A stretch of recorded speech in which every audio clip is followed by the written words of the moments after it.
tardes, como queráis. Buenas tardes. Bueno, la verdad es que va a ser una buena despedida. Como quiero dar la enhorabuena a la SOMANE por hacer este programa, porque no podía concluirse mejor esta reunión con hablar del futuro de la diálisis, ¿no? Y para ello, pues contamos dos ponentes que va a hablar sobre su experiencia, que es muy alta, nos va a hablar del futuro. Y en ese sentido, bueno, pues sin más preámbulos, ya presento a la primera ponente, Almudena Vega. Bueno, conocéis todos su trayectoria desde el punto de vista asistencial y extraasistencial con la investigación y, bueno, qué mejor para hablar de la hemodiálisis del futuro. Muchas gracias, José, y muchas gracias a la organización y al Hospital 12 de Octubre por haberme dado la oportunidad de estar aquí hablando de la innovación y del futuro. Y claro, al preparar la charla dije, pero ¿cómo de futuro tiene que ser? Porque en un futuro ideal lo que nos gustaría es que no hubiera diálisis, que los pacientes estuvieran trasplantados o que tuvieran una medicación que tuvieran que tomar y que fuera más fácil. Entonces, bueno, pues ese futuro a lo mejor coincide con cuando no haya guerras y esos momentos que no sé si vamos a llegar a conocer. Yo creo que no. Pero sí es verdad que hay otras perspectivas de futuro más reales que a lo mejor sí que tenemos que tener en cuenta y que como nefrólogos sí que tenemos que ser más ambiciosos en que son unos objetivos que deberíamos de tener, como por ejemplo que los tratamientos de diálisis no sean tan duros, que no sean tan pesados, que les complique tanto la calidad de vida, que les cueste hacer una vida normal estando en diálisis con independencia de la edad que tengan. Y un poco yo creo que nos podemos comparar con los tratamientos oncológicos, que aunque la quimioterapia sigue siendo dura, ya no es tan dura como era hace 20 años y, bueno, pues cada vez les permite, mientras están con el tratamiento con quimio, hacer un tratamiento, una calidad de vida un poco mejor. Entonces, yo creo que ese es un objetivo que podría ser un poquito más razonable. En el fondo, si en vez de mirar al futuro miramos hacia el pasado y vemos de dónde venimos, pues vemos que sí que hemos ido consiguiendo esos objetivos y a lo mejor a una velocidad más rápida de la que en un principio nos pueda parecer, porque los pacientes cuando empezaron diálisis no podían entrar en diálisis si eran muy ancianos, eran tratamientos muy duros, muy largos, les permitía una supervivencia muy baja. Con un monitor de diálisis, este es un monitor de nuestra unidad que me cedió un paciente en su día, que ya falleció, que se había dializado con una máquina tan distinta, ¿no?, a los monitores de ahora, y luego gracias a la innovación tecnológica de los monitores, que ahora son como ordenadores con una precisión muy grande, a los líquidos de diálisis, al tratamiento de agua y, sobre todo, al desarrollo progresivo de las membranas, nos encontramos en una situación donde la perspectiva del paciente en diálisis es otra y muchas veces mueren de ancianos más que de la enfermedad renal. Mueren con la enfermedad renal, pero siendo abuelitos y teniendo una calidad de vida razonable. Entonces, bueno, pues eso hace que tengamos pues un montón de años haciendo una evolución que, bueno, que no está tan mal como a priori podíamos imaginar. Sin embargo, seguimos a vueltas con el KTV, descubierto en los años 90 como un marcador estándar de dosis de diálisis, un marcador muy bueno, pero que es representativo de cómo se eliminan las pequeñas moléculas. Podemos llamarlo K, el K del monitor, podemos llamarlo KT, KTV, según los puristas. Bueno, eso ya un poco a gusto del consumidor, pero es verdad que es una medida que, aunque a priori podemos pensar que es obsoleta y probablemente lo sea, pero 20 años después no hemos encontrado una medida mejor, que se pueda estandarizar mejor y que sea más universal. Lo que sí que hemos aprendido en todos estos años es que probablemente el KTV represente, aunque sea una molécula muy pequeña, al epifenómeno de todas las toxinas distintas y más grandes que hemos descubierto y que dializamos, y probablemente también a muchas toxinas que todavía no hemos descubierto. Entonces, pues tenemos aquí una clasificación en la que tenemos un arsenal de pequeñas toxinas, de toxinas ligadas a proteínas, a toxinas más grandes, y tenemos la beta-2 microglobulina, que se ha postulado como una alternativa de medianas moléculas, pero no deja de ser una molécula mediana pequeña si tenemos en cuenta o si la comparamos con moléculas inflamatorias, que son sobre todo las que tendríamos que eliminar. Lo que sí que sabemos es que la diálisis de alto flujo elimina moléculas toxinas hasta 15 kilodalton, por tanto llegaríamos más o menos hasta aquí, y si queremos eliminar moléculas inflamatorias tenemos que recurrir a otras terapias como hemodiafiltración online o diálisis extendida. Y todavía tenemos un problema grande con las toxinas ligadas a proteínas que es nuestro caballo de batalla, necesitan tratamientos con absorción si los queremos eliminar. A lo mejor la dosis de diálisis solo es un eslabón del puzzle y no tenemos que concentrarnos tanto en ver cuánta diálisis, cómo de bien dializado está nuestro paciente, sino englobarlo dentro del estado inflamatorio y del estado nutricional y del estado global del paciente, al igual que se hace en diálisis peritoneal. Y de ahí surgen conceptos nuevos que también se adaptan a situaciones que tienen nuestros pacientes, como es, por ejemplo, el concepto de netosis. Es un concepto muy interesante en el cual se ve cómo los polimorfonucleares, ante distintos estímulos, como son infecciones, inflamaciones, tumores, el lupus clásicamente, y estímulos dependientes de la hemodiálisis, como es contacto de la sangre con material externo, en este caso serían las membranas, una situación de inflamación o activación del complemento, hace que se activen los polimorfonucleares de una manera distinta a como se hace en necrosis o como se hace en apoptosis, que hagan daño vascular, un daño vascular que tiene memoria y que influye en la comorbilidad y en el estado inflamatorio de nuestros pacientes. Y probablemente es un factor que nosotros podemos controlar con las mejoras de las membranas en diálisis. Entonces, a partir de ahora, ¿cuál es el futuro inmediato que pueden activar y que pueden influenciar esta posible netosis y estos fenómenos de inflamación? Pues el desarrollo de membranas que mejoren la biocompatibilidad. Membranas que, además de depurar bien medianas moléculas, grandes moléculas, que hagan grandes volúmenes de transporte convectivo, demos un paso más allá y minimicen el estado inflamatorio, la activación del complemento, minimicen la activación leucocitaria, minimicen la situación de hemólisis, etcétera, etcétera. Para eso, pues se han desarrollado al menos 2 dializadores. El primero que les presento es el dializador Toray Light, es Hydrolink, en el cual la propiedad es que en la capa interna es altamente hidrofílica y es altamente biocompatible. Ello se hace porque está fijado grandes cantidades de PVP, está reticulado y fijado, y con ello se consigue una mínima eliminación de PVP. Con eso disminuye la agregación plaquetaria, y a priori pues los fenómenos trombóticos son más pequeños, y a priori también podría mejorar la estabilidad cardiovascular, la tolerancia hemodinámica, la biocompatibilidad, y podría ayudarnos a disminuir la cantidad de anticoagulación que usemos durante la sesión de diálisis. Existe poca experiencia, sobre todo en Occidente, porque es un dializador que se ha utilizado principalmente en Asia, en Japón, pero tenemos ya alguna pequeña publicación. Esta es una publicación hecha por Claudio Ronco, que se llama, es un estudio, Triatrón.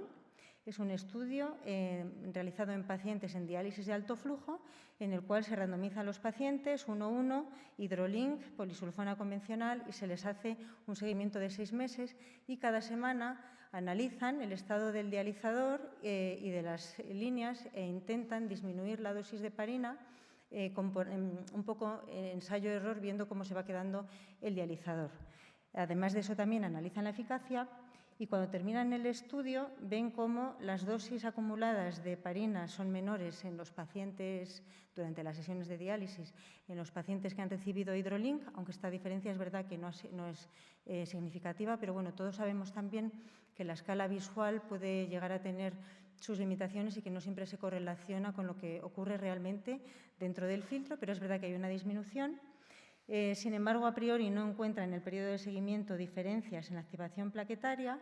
Es un filtro muy bien tolerado, no hay efectos secundarios, y en cuanto a la eficacia sí que se aprecia una mejoría de eliminación de beta-2 microglobulina con Hydrolink. Entonces, bueno, pues a priori, primeros trabajos que dan sus primeros resultados, y en el futuro veremos qué uso real y qué beneficios reales van a tener.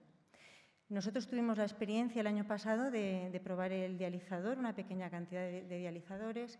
Lo hicimos en pacientes con online, Y bueno, pues lo enviamos a la SEN, que fue un póster, incluimos a 5 pacientes, en los cuales los pacientes eran controles de ellos mismos, se dializaron, tenían que tener un flujo superior a 400 y en online sin problemas con el acceso vascular y sin problemas con la terapia habitualmente.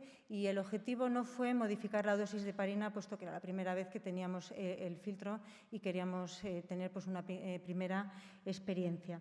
Entonces, a los pacientes los incluimos durante 4 semanas con FX1000 y posteriormente los pasamos a la membrana HydroLink y al acabar el periodo de seguimiento hicimos una analítica de eficacia con porcentajes de reducción de moléculas, una analítica de inflamación con las interleuquinas y analizamos el relleno plasmático con el monitor. Encontramos muy poquitas diferencias. No hubo diferencias en la eliminación de las moléculas ni en los niveles séricos, tampoco hubo diferencias en los parámetros de inflamación, no encontramos diferencias en la estabilidad cardiovascular ni en el relleno plasmático y lo que sí que encontramos es que el filtro se quedaba más limpio con HydroLink que con FX1000. Entonces, bueno, pues probablemente nuestro objetivo no era disminuir la dosis de heparina, pero probablemente se pueda disminuir y este pues será un poco el objetivo que podamos tener en mente pues para el futuro. Recientemente también ha llegado a España, yo no he tenido la oportunidad de utilizarlo, el nuevo dializador FX, una derivación del FX Cordiax, que pasa a ser FX Coral, en el cual pues, también se intenta hacer una mejor estabilidad y mejor biocompatibilidad y hacer una capa más hidrofílica, también la capa interna, donde se pone también más cantidad de PVP y se estabiliza en este caso con alfa-tocoferol. Y bueno, pues los resultados, los poquitos trabajos publicados que existen hasta la actualidad son pequeños trabajos en los cuales se hace un periodo de seguimiento corto, pero en los cuales se compara el FX Coral con la membrana tricetato de celulosa, el Sureflux, y con el Poliflux, y se ve que en cuanto a eficacia, tiene una eficacia similar a Poliflux y superior al triacetato, y en cuanto a la activación del complemento, se ve que existe una activación más baja del C5B9 globalmente, sobre todo que con triacetato, y también superior en los primeros 30-60 minutos que con,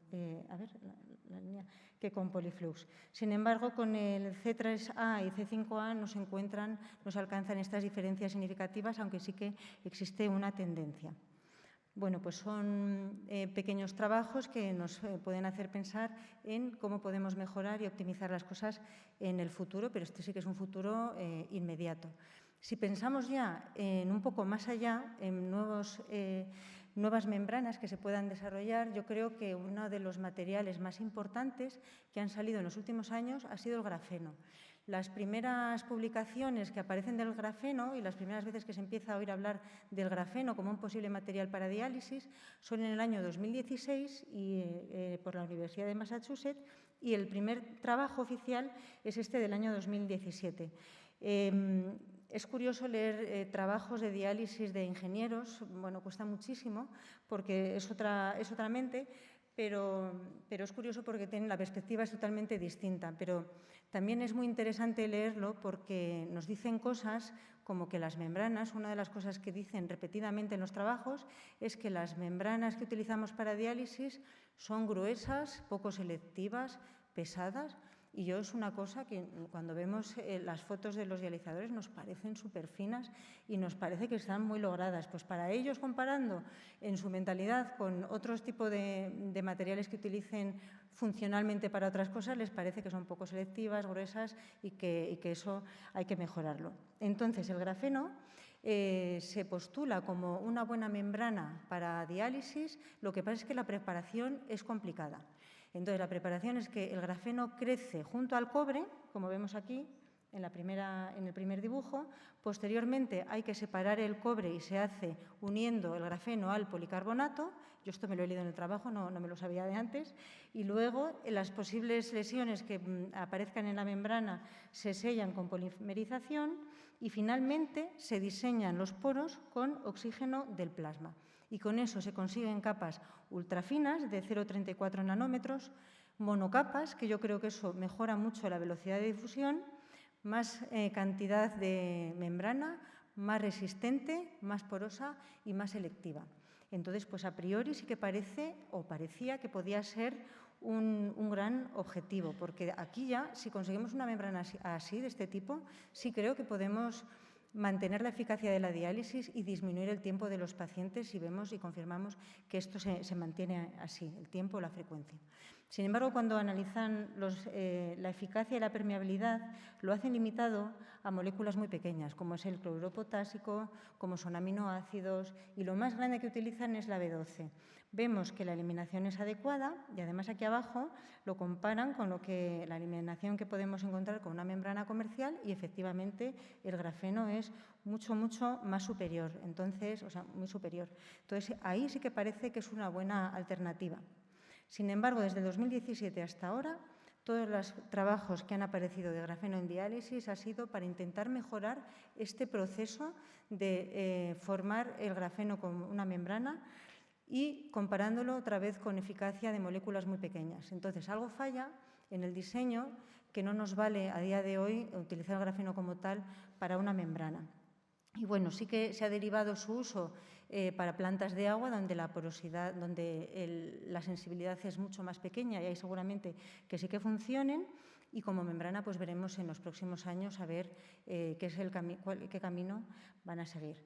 Sin embargo, no tanto como membrana, pero como híbrido o como mezcla o como colaborador de las próximas membranas, ahí grafeno sí que tiene un buen papel en la formación de los riñones artificiales. Y también los ingenieros nos recuerdan que es importante destacar que tanto en hemodiálisis como en diálisis peritoneal estas terapias son simples porque no pueden sustituir completamente la función del riñón y que las otras funciones propias del riñón son necesarias para el paciente. Algo que nosotros hemos habituado y hemos normalizado a lo largo de nuestras vidas, pues es importante recordar que no es del todo normal y que a lo mejor podemos dar también un paso más. Entonces, el riñón bioartificial lo que intenta es suplir al riñón nativo porque quiere hacer una membrana viva. Para ello, pues es un híbrido entre membrana y entre célula tubular. Para ello, en la cámara interna utilizan materiales biocompatibles, insisten mucho también en que sean membranas que se puedan hidrofilizar, que ya las tenemos en el mercado, como veíamos antes, de materiales que ya conocemos todos. Y en la cara externa hay un ensamblaje de células de embrión humano. Y para mantener la estabilidad entre ambas caras y mejorar la estabilidad y que los poros no se deformen, se utilizan una serie de elementos, pero el que mejores resultados ha dado hasta la actualidad a años luz ha sido el grafeno. Este es un trabajo, bueno, es el trabajo anterior, pero aquí lo vemos con un poquito más de detenimiento, en el cual vemos cómo es la membrana del riñón artificial con grafeno y sin grafeno. P es sin grafeno y GP es con grafeno. Entonces, cuando comparan las membranas, la primera conclusión es que cuando las membranas se estabilizan con grafeno, consiguen que los poros sean más grandes y sean más permeables. Por tanto, mejora la porosidad. La segunda, que cuando la membrana está enriquecida con grafeno, la capa es más hidrofílica y tiene menor ángulo. Recordamos que esto significa que tiene menor ángulo de contacto con el agua. Si es más hidrofílica, en principio será más biocompatible. Efectivamente, cuando la membrana es con grafeno, es más hemocompatible que sin él y también que las membranas comerciales. De aquí vemos cómo GP tiene un porcentaje de hemólisis mucho menor que las membranas sin grafeno y que el comparador que han utilizado, que es una membrana comercial. De aquí, en activación de complemento, vemos que con grafeno disminuye muchísimo la activación de complemento comparado con la misma membrana con grafeno o con la comercializada. Y además de eso, si ya la analizamos funcionalmente, vemos que cuando la membrana tiene grafeno, el QUF, en cuanto a eficacia, el QUF es mayor que las dos, además gana de calle, y en la depuración de moléculas, que lamentablemente, una vez más, son pequeñas moléculas, pues las concentraciones séricas en sangre de urea, de creatinina y de fósforo disminuyen. Por tanto, pues a priori estos resultados nos gustan mucho y bueno, pues a ver si avanzan y lo podemos aplicar pronto, porque yo creo que por ahí, no sé si lo vamos a llegar a ver, pero sí que me parece una alternativa muy interesante. Luego, algo probablemente más real que lo que hemos visto hasta ahora son el desarrollo de membranas mixtas en las que se les introduce carbono activado, porque hasta ahora el caballo de batalla, por muchos 40 litros de transporte convectivo o de online o diálisis largas o por muy buena online que hagamos, al final las toxinas ligadas a proteínas siguen siendo nuestro caballo de batalla, que solamente lo podemos eliminar con técnicas adsortivas.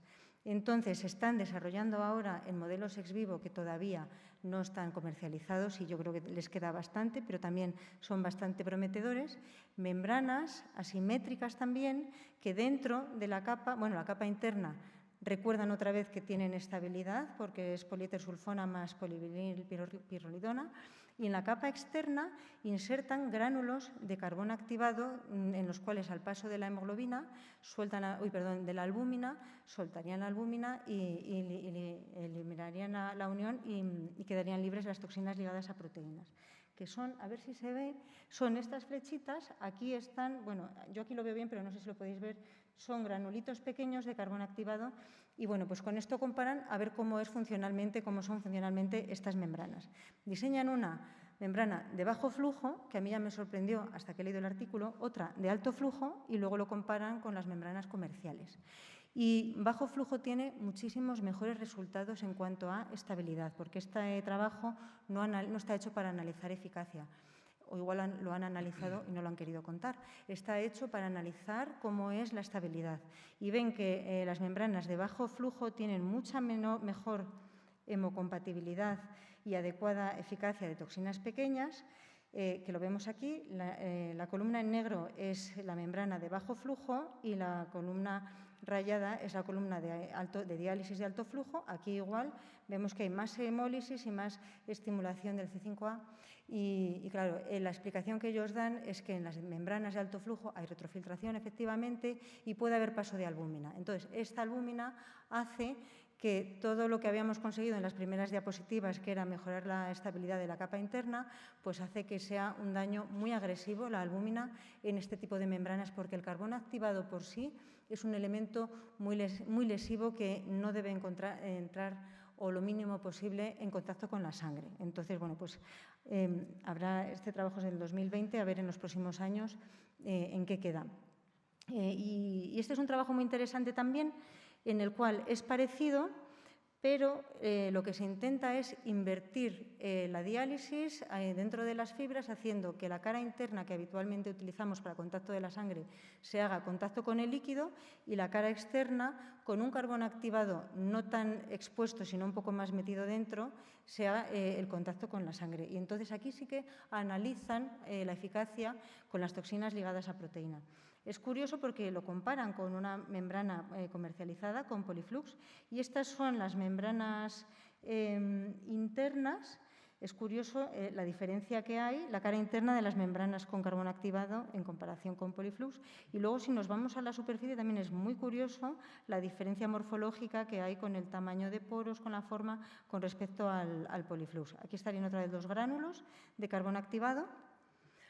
Y efectivamente, en este caso, sí no encuentran bien la explicación. La explicación que ellos postulan es que la cara interna al final no acaba de ser del todo biocompatible y que por eso deciden hacerlo del otro lado, pero a mí la verdad es que es algo que me cuesta entenderlo, pero sí que encuentran que con la disposición de este filtro de forma experimental hay mejor eliminación de ácido hipúrico y de indoxil sulfato. O sea que, bueno, pues sí que es una buena alternativa que en los próximos años se podrá desarrollar y si sigue adelante, si esto es verdad, se podrá comercializar. Un pequeño recuerdo de la inteligencia artificial en la cual se están desarrollando modelos predictivos de eficacia, en los cuales luego se comparan cómo es la eficacia de depuración de toxinas ligadas a proteínas, en este caso, y también de pequeñas y medianas moléculas, y cómo de modelos de inteligencia artificial, cómo predicen ellos que va a ser la eliminación, si luego se corresponde con la realidad y encuentran una correlación muy buena. Pero no tenemos que olvidarnos que son modelos in vitro y todos sabemos que luego cuando ponemos los filtros a los pacientes, cada uno, y hay un montón de situaciones que que interfieren en el proceso de la diálisis y que no es tan fácil como aparentemente nos cuentan aquí, porque luego cada paciente pues, es de su padre y de su madre, pero probablemente, como tampoco nos hacemos bien a la idea de lo que va a ser la inteligencia artificial en nuestras vidas y en nuestros trabajos, pues a lo mejor efectivamente sí tiene resultados y sí que es novedoso. Es algo que veremos en los próximos años. Y nada, ya las conclusiones, seguimos en búsqueda de medir el estado real de nuestros pacientes. Las nuevas membranas hidrofílicas mejoran la biocompatibilidad y la activación del complemento. El grafeno aumentará la velocidad de difusión, está limitado por el momento a la depuración de pequeñas moléculas, pero sí el grafeno ha demostrado en modelos in vitro que es un buen estabilizador en el riñón artificial.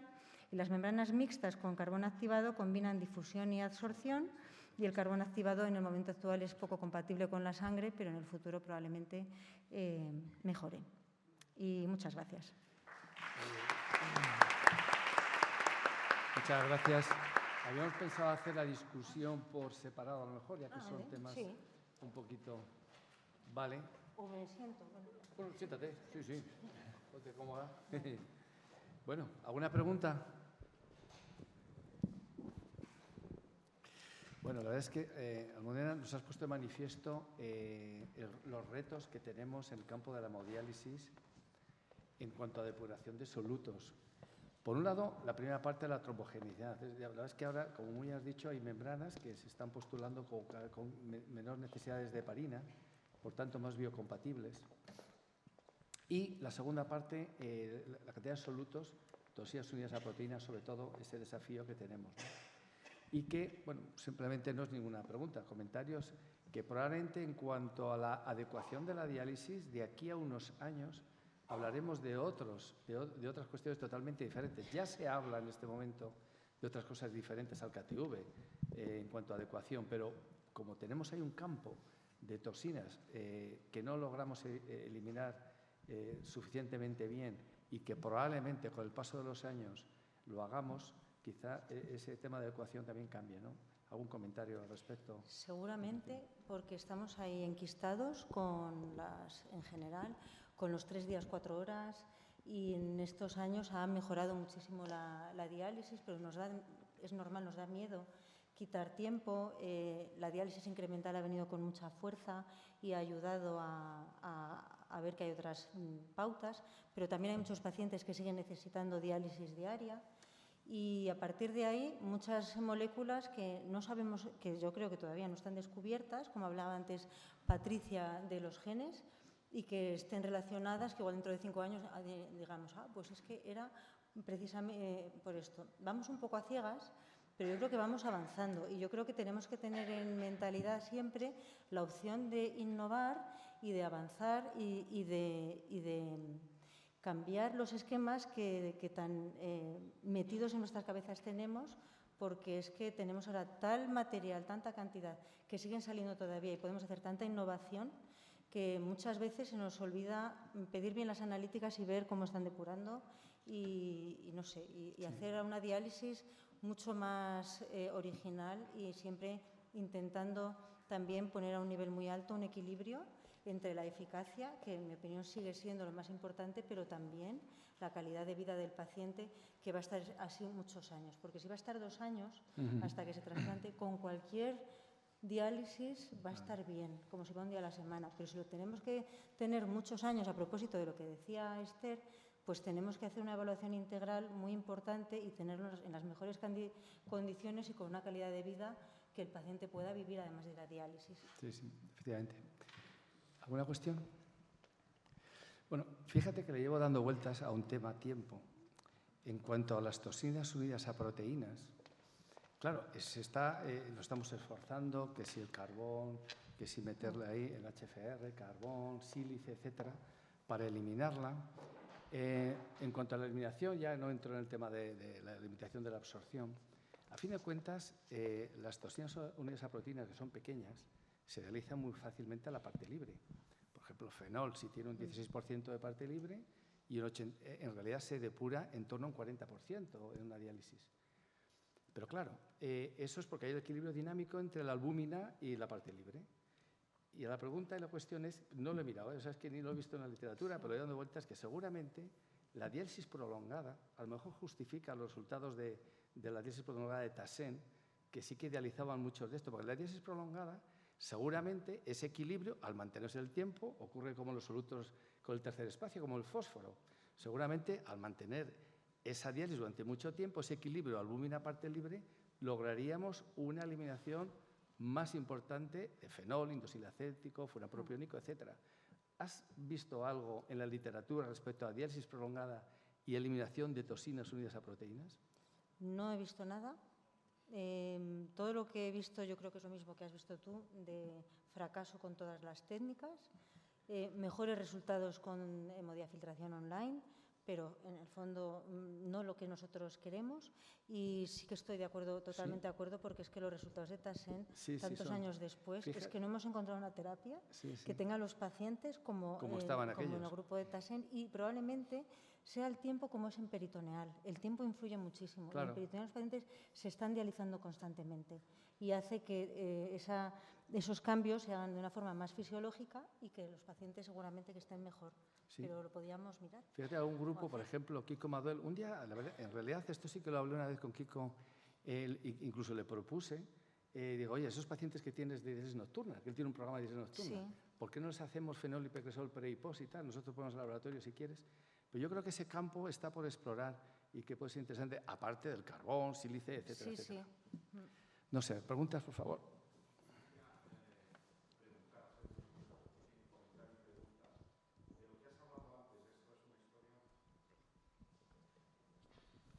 Una pregunta de abuelo cebolleta, como decían antes, ¿no? Durante un tiempo, hace años, estábamos muy cómodos con el KTV, ¿no? Ahora lo ponemos en duda. Yo creo que el KTV tiene el valor que tiene, y el valor que tiene es que me dice el número de veces que depuro el agua corporal total, ¿no? Ese es un valor, al menos de molécula pequeña, de urea. ¿No habría que añadir, poder utilizar algo en lo que conocemos y estamos cómodos, añadiéndole matices? ¿Con cuánta convección? ¿Con qué membrana? ¿Y cuánto tiempo? Con esas cosas matizaríamos algo que todos conocemos, todos sabemos, y nos puede estar indicando una depuración precisamente de ese tipo de moléculas que estáis comentando. Tener en cuenta todos esos factores, tener algún score que nos dé un índice de dosis, ¿no? Sí.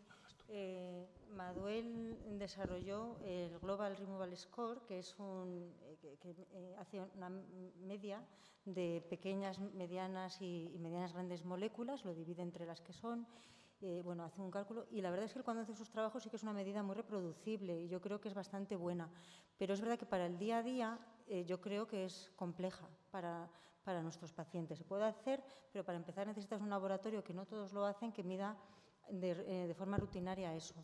Yo creo que sí, los litros de transporte convectivos a día de hoy, cuanto más mejor, porque el resto del tiempo no va a estar en diálisis, entonces sí, intentar tener mucho, y la beta-2 microglobulina, unos niveles razonables que sean 20, más o menos, un poco arriba, un poco abajo, los porcentajes de reducción altos, pero no acaba de estar estandarizado y no acaba de dar el salto de ser la molécula que nos gustaría. No es tan buena, así coloquialmente, no es tan buena como el KTV, pero el que tiene un buen KTV va a tener una buena beta-2 microglobulina. Entonces yo creo que se nos queda corta y por eso seguimos con el KTV, porque al final nos manejamos todos, pero tenemos que tener en cuenta que el KTV nos está midiendo urea, pero probablemente debajo de la urea nos está midiendo que las medianas moléculas están bien, que las moléculas inflamatorias están bien. Con el que todos estamos bastante cómodos. Bastante cómodos, ¿no? sí. Y lo que cambia el panorama o lo que cambia la depuración de esas moléculas es qué membrana, si hay convección o no hay convección, si hay medio cutoff o no hay medio cutoff y cuánto tiempo estoy utilizando la membrana. Sí. Creo que esas cosas marcan la diferencia dentro del mismo KTV, ¿no? Y que probablemente sea una diferencia a tener en cuenta, ¿no? O sea, que habría que decir, tiene un KTV de tanto con esto, con esto y con esto, con esta membrana, con esta técnica y en este tiempo. Sí, efectivamente, sí.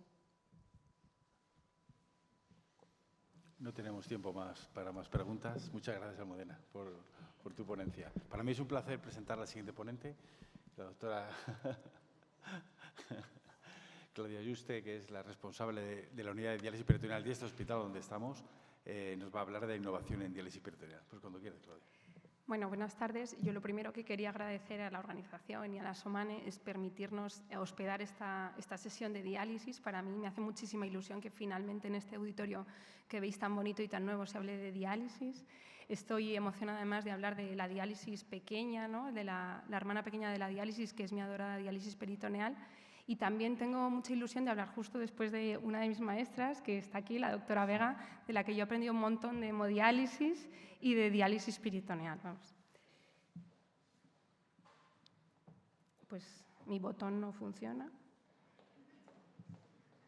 Al botón que me dijeron que había que dar. Almudena me lo has dejado así, para dejarme mal. Vale.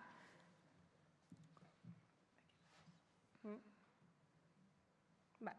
Bueno, voy a hablar, hacer una breve introducción. Voy a hablar de la innovación en el líquido peritoneal, de la innovación en las modalidades experimentales de diálisis peritoneal, de los nuevos conocimientos en la genética de la membrana peritoneal, de la innovación en el tratamiento y luego haré una miscelánea de cosas así inconexas y las conclusiones. Y efectivamente, aunque la vida ha cambiado mucho en estos últimos 50 años y las casas son muy distintas, pues es verdad que la máquina de diálisis es bastante parecida. Y aunque hay artículos que nos están intentando convencer que fijaros qué chiquititas son ahora las máquinas, es verdad que la que han propuesto ahora en 2023, que luego os enseñaré, pues yo no sé si se ajusta mucho a lo que de verdad tenemos o seguimos teniendo esto que me suena bastante familiar. Entonces, bueno, dentro de las barreras que hay para la innovación y la depuración extrarrenal, la primera es la intrínseca, porque nosotros lo que queremos con la depuración extrarrenal es reproducir lo que hace el riñón. Y el riñón lo que hace es, de una forma continua, regula metabólicamente nuestro cuerpo y además regula los fluidos, elimina de forma continua pequeñas y medianas moléculas, es capaz de eliminar toxinas unidas a proteínas y además lo hace con una total libertad del paciente. La mayoría de las técnicas de las terapias de depuración extrarrenal lo hacen de una forma intermitente. Ya sabemos que la diálisis peritoneal es continua, o sea que en eso regula metabólicamente y los fluidos mejora a los pacientes, pero los niveles no dejan de ser fluctuantes. Seguimos teniendo la preocupación de la eliminación de las toxinas unidas a proteínas y además la movilidad de los pacientes es restringida. La mayoría de los tratamientos de depuración extrarrenal se hacen, pues eso, en la cama. Entonces, de esas barreras tendremos que trabajar en el tamaño de los dispositivos, en los requerimientos energéticos y en la necesidad de agua. Además, sabemos que la industria de la diálisis es una industria pequeña, entonces hay pocos proveedores, hace que sea bastante concentrada y lo que hace es que esto es una curva de los mercados de la innovación y se sabe que cuando hay pocos competidores, pues la innovación es más pequeña. Además, también sabemos que la diálisis tiene unas regulaciones específicas, es bastante económicamente costosa, entonces todo eso hace que la innovación pues llegue un poquito más tarde. ¿Y por qué es tan necesaria la innovación en nuestras terapias? Pues lo primero es por la excedencia del paciente y lo segundo realmente es por una cosa que a mí me preocupa bastante, que es que sabemos que hay un montón de pacientes en el mundo que necesitan diálisis, hay un montón de ellos que no van a ser capaces de recibir la diálisis peritoneal, la diálisis, cualquiera de ellas. Y incluso yo he hecho los cálculos en el hospital, estas son las cifras de los pacientes que tenemos en diálisis y sabemos que esta cantidad de pacientes que van a necesitar diálisis en 2040 va a aumentar como 1,5 y estamos hablando de unas cifras pues, muy, muy llamativas en el mundo y en concreto este es el contexto de nuestro hospital. Entonces, lo primero que voy a hablar va a ser de la innovación en la composición del líquido de diálisis peritoneal. Voy a hablar de dos maquinitas que lo que hacen es preparar el líquido. La primera de ellas se llama EMPOC. Esta máquina, fijaros que ya fue presentada en 2016 y desde entonces la verdad que poco hemos escuchado de ella. Y esta es una máquina que era muy, muy ambiciosa porque lo que quería es utilizar la energía solar y fijaros que lo que plantearon era con esa energía solar calentar el agua que podía ser tomada de cualquier fuente de agua y con eso hacerla estéril. Lo hacía con unos paneles solares. Luego, dentro de la misma máquina, planteaban tener un destilador que lo que hacía es combinar ese agua que habíamos purificado y combinarla con el concentrado del dializador y hacer el líquido de diálisis y además tener un sistema para cerrar esas bolsas que pudiera utilizar el paciente. Que este es más o menos el esquema.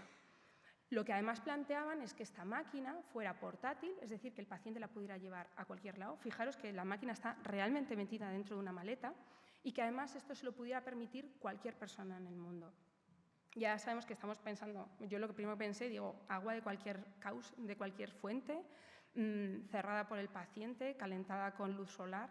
Claro, pero es que el problema es que sabemos que 1,5 millones de personas solo en la India se mueren todos los años por no poder permitirse la diálisis peritoneal o cualquier diálisis.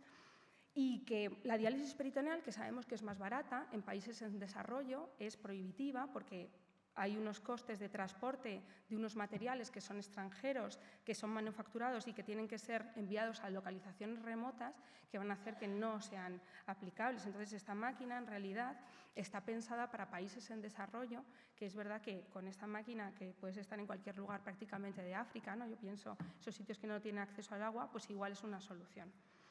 Fijaros que de las barreras que había contado al principio, pues es un sistema portátil, utiliza energía solar y permite utilizar agua de cualquier fuente, o sea que parece que va bastante bien con las barreras. Pero fijaros que desde 2016 poco ha llegado y ahora pues lo que ha salido muy recientemente es esta nueva máquina que poco tiene que ver con lo que había presentado, ¿no? Es una cosa que parece que puedes tener en tu casa porque esa está bonita. Y lo que han hecho con esta máquina es, han hecho un ensayo clínico y el ensayo clínico, yo estaba muy emocionada, pero han probado en 3 pacientes en diálisis peritoneal a los que les han enseñado durante 3 días a hacer la bolsa del líquido peritoneal. Y cada paciente tenía durante 5 días que llenar 4 bolsas de líquido de diálisis peritoneal y esas bolsas no las utilizaron, simplemente las llenaron, las dejaron ahí y en menos de 24 horas alguien fue a mirarlas para ver las toxinas. Y es verdad que resultó bien, estaban bastante bien manipuladas y ahí se quedó el ensayo clínico. Es todo lo que sabemos. Existe otro sistema que es On Demand. Este sistema está patrocinado por Baxter, que fijaros que era el 2019, y esto ya nos suena a algo bastante más real.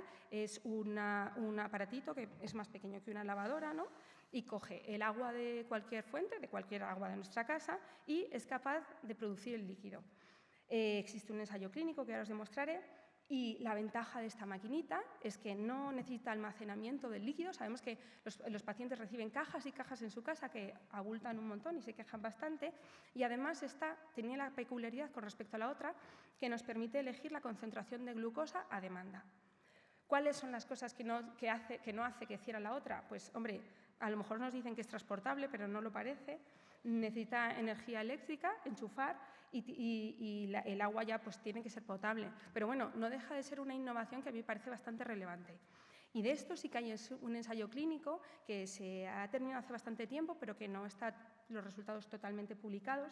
Fijaros que eran un grupo de pacientes americanos, escogieron a 22 pacientes, de los que finalmente fueron 14 los que hicieron el estudio y fueron tratados haciendo las bolsas 12 semanas. Lo primero, lo que hacían era recoger la primera bolsa de cada semana y luego la cuarta, la octava y la 12ª. Y entonces comparaban la composición química, las características de esterilización antes y después y justo de donde se cogía del dispositivo. Y vieron también los objetivos secundarios eran los cambios en la calidad de la diálisis y los efectos secundarios. No tuvieron muchos efectos secundarios, pero sí que me gustaría señalar que en 12 semanas tuvieron 2 episodios de peritonitis, que quizás es por eso por lo que todavía no se ha publicado del todo. Bueno, yo creo que es un buen punto de partida para decir que las cosas están cambiando y estamos mejorando. La segunda innovación que os presento es la innovación en la composición de los líquidos de diálisis peritoneal. Sabemos que los líquidos son bioincompatibles y para ello necesitamos hacerlos biocompatibles. Lo primero que trabajamos en hacer para que fueran biocompatibles es bajar los productos de delación de la glucosa, eso se consiguió con las bolsas bicamerales, tricamerales y cambiando los tampones, bicarbonato, perdón. Además, existe mucho interés en reemplazar la glucosa por otros agentes osmóticos. Ya tenemos la icodextrina, tenemos los aminoácidos. El glicerol, la verdad que había muchas cosas escritas de ello hasta 2018 y desde 2018 la verdad que yo no he visto gran cosa, por eso no me voy a detener. Y en cuanto a la...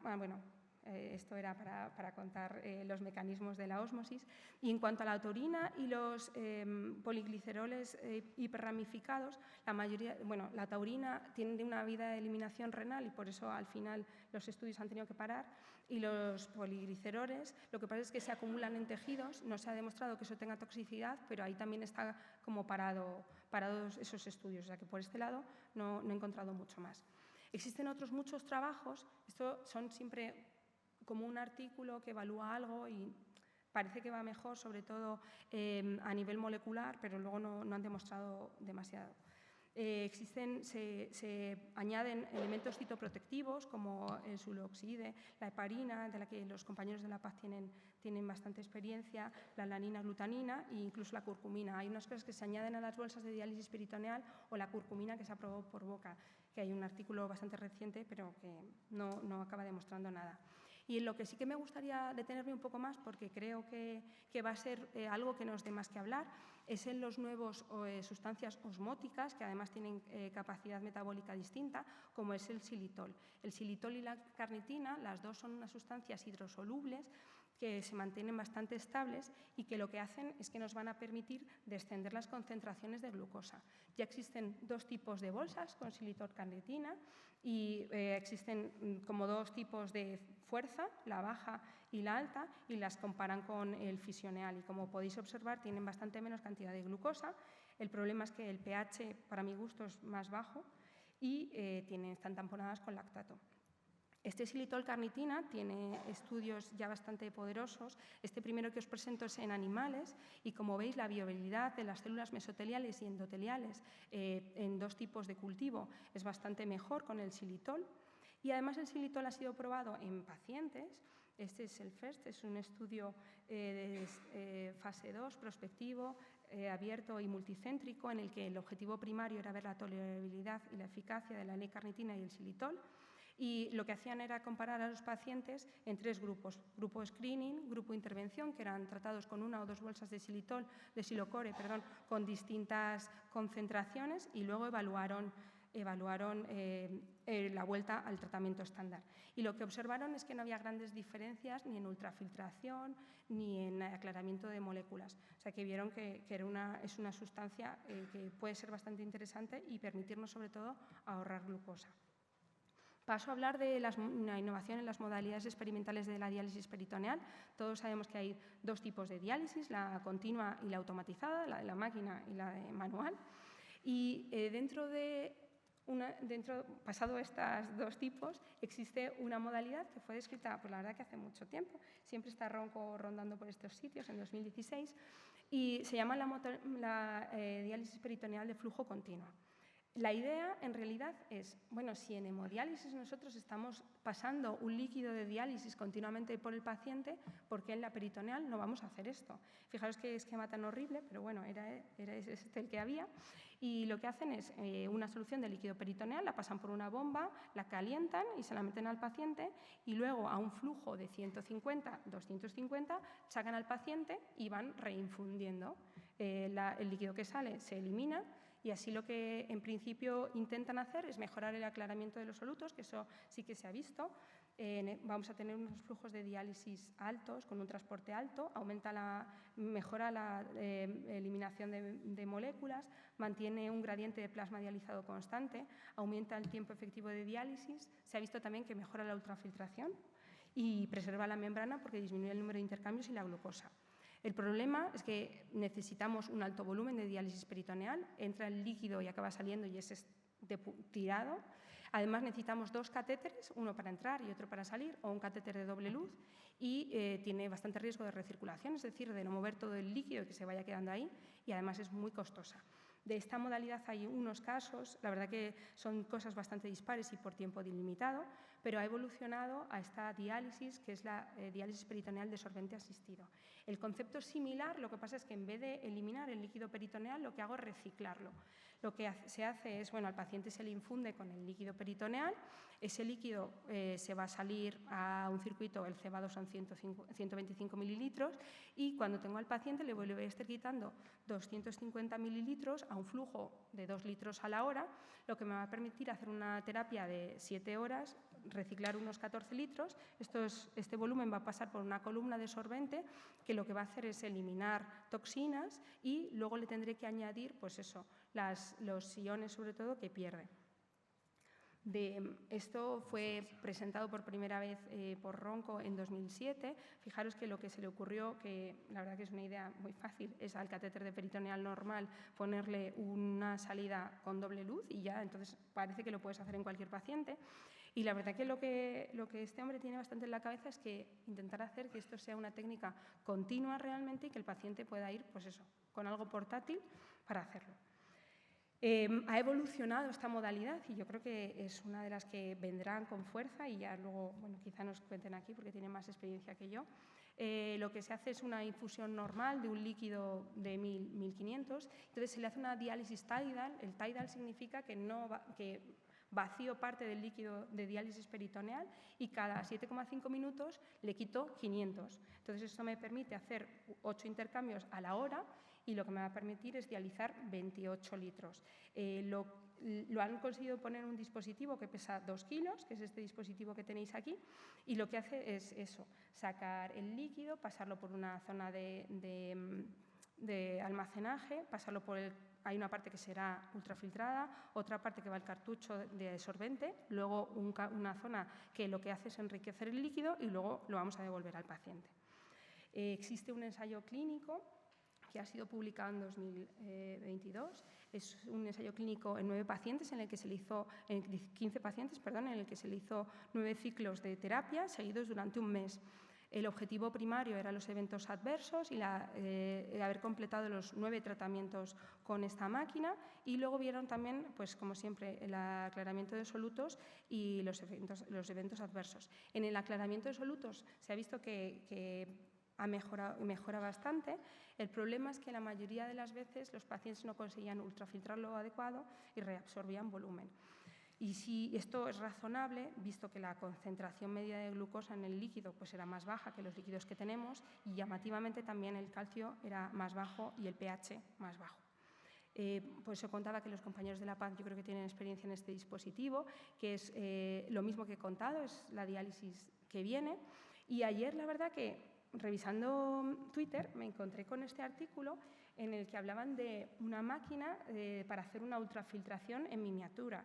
Fijaros, esto en realidad es el grupo de Ronco y lo que proponen es a un paciente con una maquinita muy pequeña y, para mi sorpresa, esto está publicado en una revista de cardiología. Yo no sé si alguien se ha dado cuenta que los cardiólogos nos quieren quitar esto. En realidad no es diálisis peritoneal, es una hemodiálisis que plantean a un flujo muy, muy lento sobre una línea, un catéter, perdón. Entonces, la verdad que me da miedo esto del cardiorrenal, porque al final creo que nos vamos a encontrar con pacientes que estén dializando por ahí sin saberlo nosotros. Bueno, en cualquier caso, estoy apuntando todo esto porque yo creo que es la diálisis que viene. Existe otro tipo de modalidad experimental de la diálisis peritoneal, que es la de steady concentration, que lo que hace es mantener un gradiente osmótico por una concentración de glucosa estable. El objetivo de este tipo de diálisis va a ser mantener la ultrafiltración para intentar disminuir la concentración de glucosa, que sabemos que disminuye durante los intercambios de diálisis peritoneal. ¿Y esto cómo se consigue? Pues o infundiendo la glucosa de una forma manual al catéter, que esto ya lo hizo un compañero de Valladolid, o tener esta maquinita que se llama Carry Life System, que es una maquinita que es un dispositivo nuevamente que lo puedes llevar portátil y que tiene un cartucho de absorbente y además que te permite modular la concentración de glucosa. Ya ha estado publicado este estudio de unos suecos que lo que hacen es en 8 pacientes comparar los intercambios estándar con de 4 horas, un intercambio de una glucosa habitual, y luego lo comparan con 5 horas de intercambio a esta steady concentration. Y la glucosa la puedes poner a distintas concentraciones. Y entonces lo que ellos demuestran es que efectivamente conseguimos optimizar la ultrafiltración y aumentarla. Además, con eso conseguimos disminuir o eliminar más sodio y que además mejoramos la eficiencia de la glucosa que utilizamos. Fijaros que el dispositivo, esto es lo mismo, el dispositivo es así, más pequeño que un lápiz, y que lo que consiguen es justo eso, conseguir mantener la ultrafiltración a base de que el dip de sodio pues, no decaiga. Efectivamente, al final pues, les dan más glucosa a los pacientes. Voy a hablar de la innovación en el conocimiento genético y de esto voy a hablar poco, porque fijaros, cuando le hacemos el primer test de equilibrio peritoneal a los pacientes de diálisis peritoneal, Si solo intentamos imaginarnos cuál transporte o cuál ultrafiltración va a tener un paciente basada en la demografía o en las características clínicas, nos vamos a confundir casi siempre, porque la ultrafiltración solo se puede producir en un 6,8% de los casos con las características demográficas o clínicas, y el transporte de solutos solo es un 5,7%. Entonces, esto fue el motivo para que se intentara investigar la genética. Ya os voy a avanzar que lo que no va a depender de la genética va a depender de la inflamación. Entonces, os voy a presentar tres cosas. Este es el conocimiento genético en lo que tiene que ver con el transporte de solutos. Fijaros, este es un estudio que se llamaba BioPD. Es un estudio en 2.800 pacientes que lo que hacen es una secuenciación del genoma y además luego hacen un riesgo poligénico para ver de todas estas variantes que estudian cuáles realmente tienen influencia. Han descubierto, ven que el transporte de los solutos tiene una distribución bastante es gaussiana, pero la verdad es que es bastante impredecible, y que el transporte de los solutos va a estar un 20% delimitado por los factores hereditarios. Han descubierto 4 locus que están involucrados y, en concreto, esta sección intrónica que parece que es más importante. Entonces, eso es lo que hablaba un poco Almudena antes, de que quizá vamos a ver que estos pacientes que tienen esta variación tienen un transporte distinto. En cuanto a la ultrafiltración, sabemos que la mayoría de la ultrafiltración en diálisis peritoneal va a ser por las acuaporinas y que también tiene una variabilidad elevada. Se ha descubierto que los genes que correlacionan con la acuaporina 1, que es este gen que está aquí, los pacientes que no tienen estos son los que tienen lo normal, estos son los que tienen un gen mutado y estos son los que tienen los 2 genes mutados. Pues sabemos que los pacientes que tienen 2 genes mutados son los pacientes que van a ultrafiltrar 200 mililitros minuto menos. Entonces, pues eso, probablemente esos pacientes que tienen problemas para ultrafiltrar a lo mejor tienen esta asociación genética. Y luego, por último, quiero presentar este trabajo que lo que nos están hablando es de que hay 2 tipos de pacientes, los que tienen mucho tiempo en peritoneal y los que tienen poco tiempo, long peritoneal diálisis. Entonces, cuando tenemos unos pacientes mucho tiempo en diálisis peritoneal, les aumentamos la expresión genética de genes que regulan la inflamación. Entonces, efectivamente, los pacientes que están mucho tiempo en peritoneal, pues igual algo tenemos que hacer porque le estamos aumentando la regulación de genes que probablemente hiperexpresan sustancias que no nos interesan. Voy a hablar de las innovaciones en el tratamiento médico de la diálisis peritoneal. Y en este momento, pues claro que tendríamos que hablar de lo que se ha hablado esta mañana, de los ISGLT2, que parece que van bien para todo, que son la fuente de la eterna juventud, o la pócima de Panoramix. Y fijaros, parece que no hay fisuras, porque en diálisis peritoneal es lógico, sabemos que a los pacientes les estamos dando mucha carga de glucosa, sabemos que además estos transportadores de glucosa se están expresando en el peritoneo, en concreto los SGLT1 y SGLT2 y los canales facilitadores de transporte, que es GUT1 y GUT3, estos existen hasta 14, pero los que están en la membrana peritoneal son solo estos.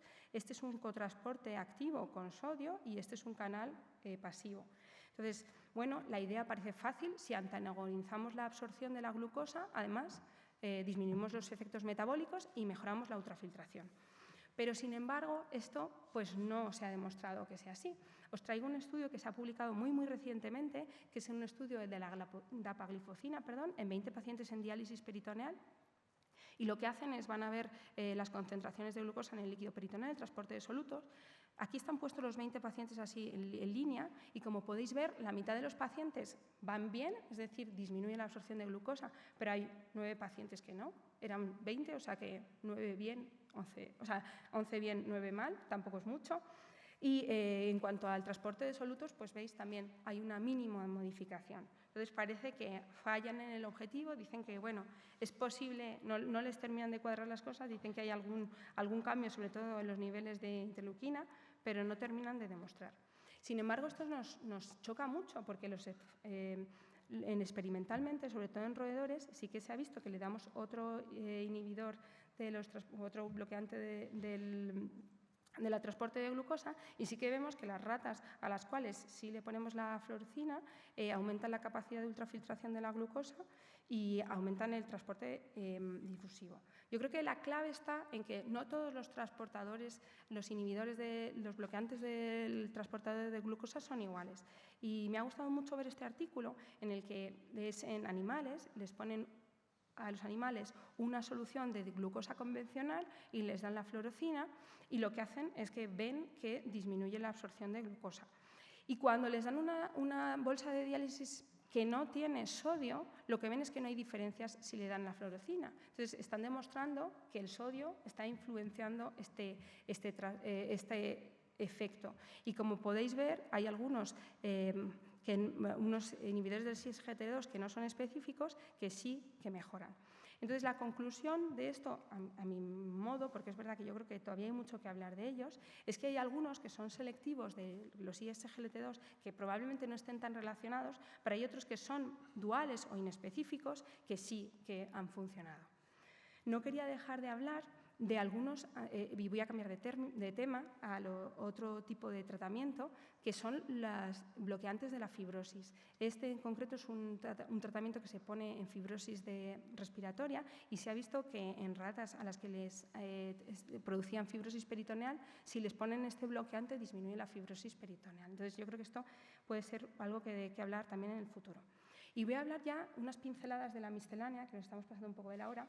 Lo primero, que es una cosa que a mí me ha fascinado, es este aparatito que se llama Optic Line. Fijaros, esto es una camarita que además tiene unas líneas que se van a conectar a las líneas de diálisis peritoneal. Lo conectas a la línea de drenaje y lo que haces es, tú lo pones a tu línea de diálisis, cierras la camarita es táctil, tiene un botón que se presa, que lo encienden los pacientes y tiene unas cámaras que lo que hacen es mandar 50 fotos a la hora. Con esas fotos lo que hace es, con inteligencia artificial, confirmar cuántas células están pasando por ahí por minuto. Y lo que hacen es que al paciente le van a dar una información de si están en una zona de seguridad, si están en una zona que es preocupante o es una zona de peligro. Y esto tiene una sensibilidad del 94%. Ellos, la verdad que lo que dicen es que este es un dispositivo que probablemente es muy barato y ¿por qué no lo incorporamos a la rutina habitual? Que a mí me parece que esto llegará y tendremos que verlo. Otra cosa de las que quería hablar, que también me ha fascinado, es esta publicación que hay de catéteres que ya llevan antimicrobianos. Y esto está basado en que ya sabemos que los pacientes con sondas vesicales a veces les ponemos este tipo de catéteres. Y fijaros, lo que hacen es que son unos catéteres impregnados en el que lo que tiene el antimicrobiano es el CUF y el tubo. Y les ponen clorhexidina, sulfasalacina y triclosan. Entonces, lo primero que hacen es que cultivan estos en un suero de bovino, entre 1, 3 y 7 días. Y lo que ven es que tiene una sensibilidad para bacterias gram negativas y que dura unos 5, 10 días. Lo segundo que hacen es que le ponen estos catéteres a unas ratitas que tienen en el orificio de salida aureus. Y a los 7 días lo que hacen es que, lo que ven, que a mí esto me ha dejado súper fascinada, porque me parece que esto lo vemos todos los días, que los pacientes que tienen estos catéteres que están impregnados y que están colonizados en el orificio de salida, fijaros, los que tienen el catéter impregnado no tienen colonización intraperitoneal versus el 100% de los catéteres normales, que a veces estamos cambiando catéteres a la gente que sabemos que son portadores del aureus y dices, el 100% lo van a tener. Y en cuanto a el orificio de salida, el 12% de los impregnados se van a quedar y el 100% de los controles.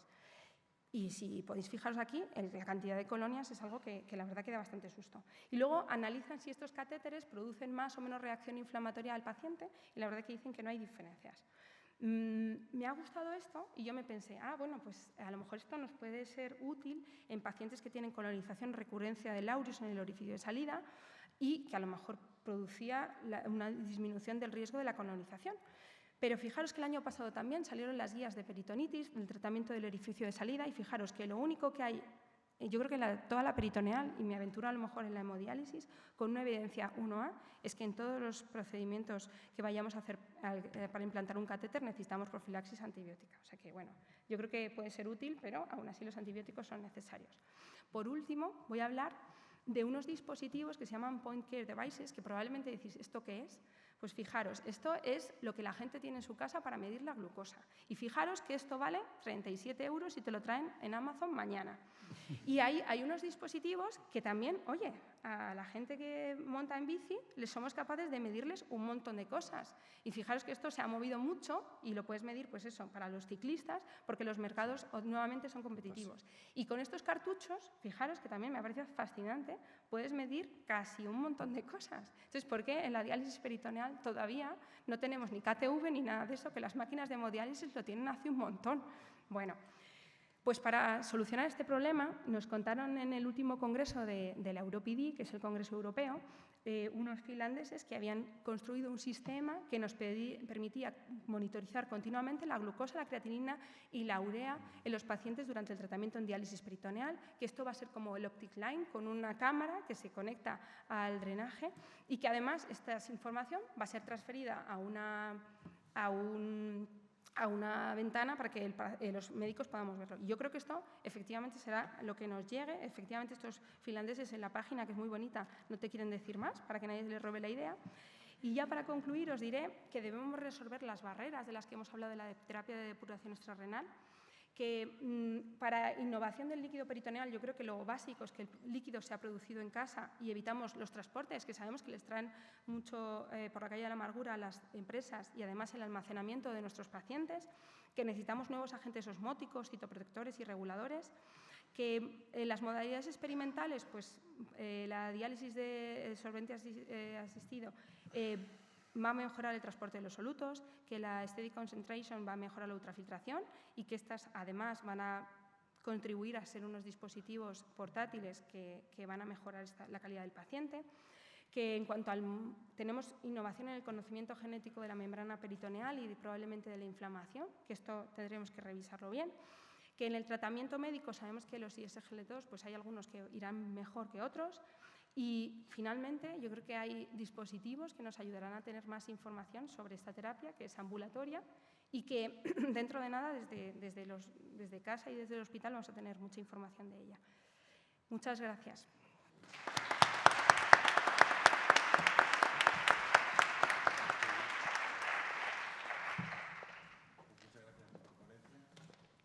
Muchas gracias por tu ponencia y pasamos al turno de preguntas. Aunque vamos muy justos de tiempo, tenemos seguro para alguna cuestión o algún comentario.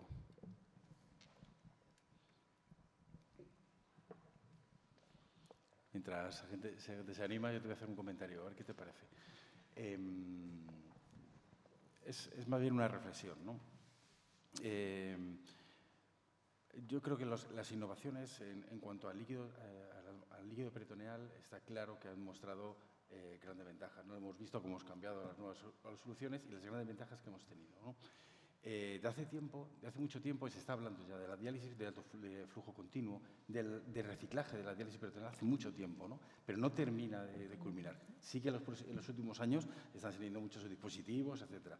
Vale, la pregunta es la siguiente. Creo que te enfrentas a un problema tecnológico en el cual no podemos realizar ese tipo de técnica, o nos estamos enfrentando a que con ese tipo de terapia estamos haciendo una agresión a la membrana. Bueno, yo es que digo que aquí ellas yo creo que tienen experiencia, ¿no? Porque vosotras estáis en el ensayo. Yo diría que probablemente, o sea, bueno, hay dos cosas. Una, que yo creo que Ronco está muy empeñado en el dispositivo portátil, que yo creo que eso es ideal. Incluso la cosa esta de ultrafiltración de los pacientes pesa 1 kilo, que bueno, que parece poco, pero a ver quién lo lleva, porque a mí me parece que al final 1 kilo es mucho. Pero es verdad que el solvente asistido, si realmente mejoras el aclaramiento de las moléculas, ¿por qué no se puede incorporar un poquito a la cicladora, ¿no? Y porque en un paciente que yo tengo problemas de ultrafiltración no le puedo hacer, o sea, que yo creo que lo que tienen que hacer las compañías, sí, con perdón, pero probablemente lo que tengan que hacer las compañías es integrar esto en la cicladora que tenemos, porque la cicladora al final no tiene capacidad para, y yo creo que es una cosa tecnológica que sí que se puede hacer. O sea, yo creo que a lo mejor no son tratamientos como para todos los días, o quizás sí. No sabemos qué va a pasar con la membrana a largo plazo, porque ahora sobre todo es eventos adversos y la mayoría de las cosas es completar los tratamientos, o sea que no hemos llegado mucho más lejos. Pero yo creo que si mejora el aclaramiento de solutos o mejora la ultrafiltración, con lo que luchamos a veces con eso, ¿no? A lo mejor le haces una a la semana o a lo mejor 3 días y no sé. Yo creo que abre el abanico, desde luego. Yo estoy ilusionada. Muy bien. ¿Algún comentario o pregunta en la sala? Porque si no os animáis tenemos que cerrar la sesión y, por tanto, la jornada. Bueno, pues yo creo que terminamos aquí. Voy a dar paso a María, a Enrique y a Julio para que suban a despedirnos de nuestra jornada de diálisis. Muy bien, muy bien.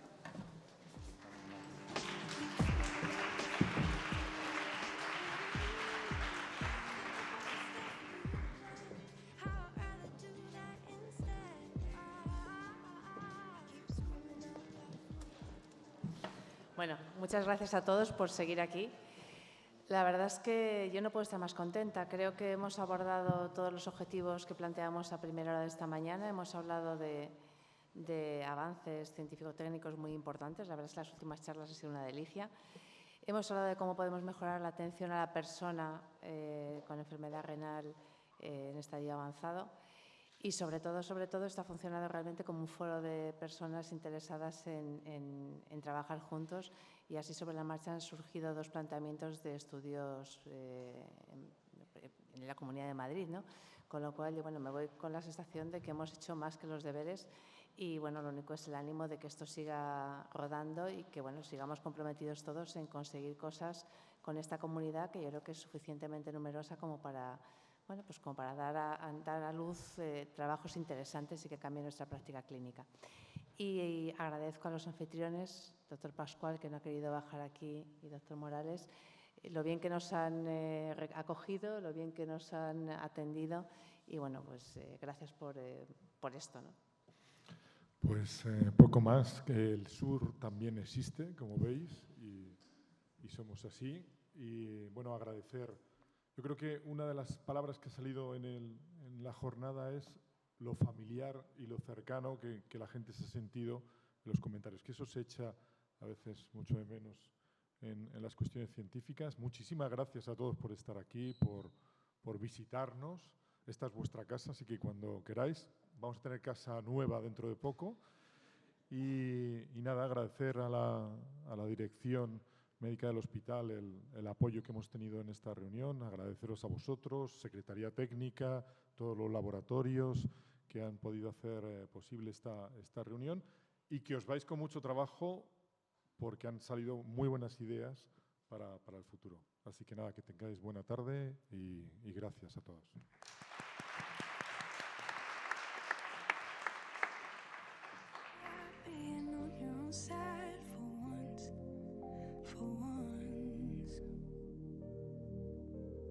Keep it in here and lock it. Keep it in here, don't knock it. Before you try being on your own side for once. But sometimes you fall.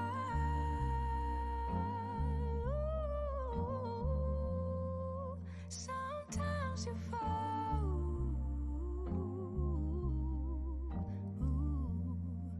Sometimes you fall. Sometimes you fall. Sometimes you fall. Sometimes you fall.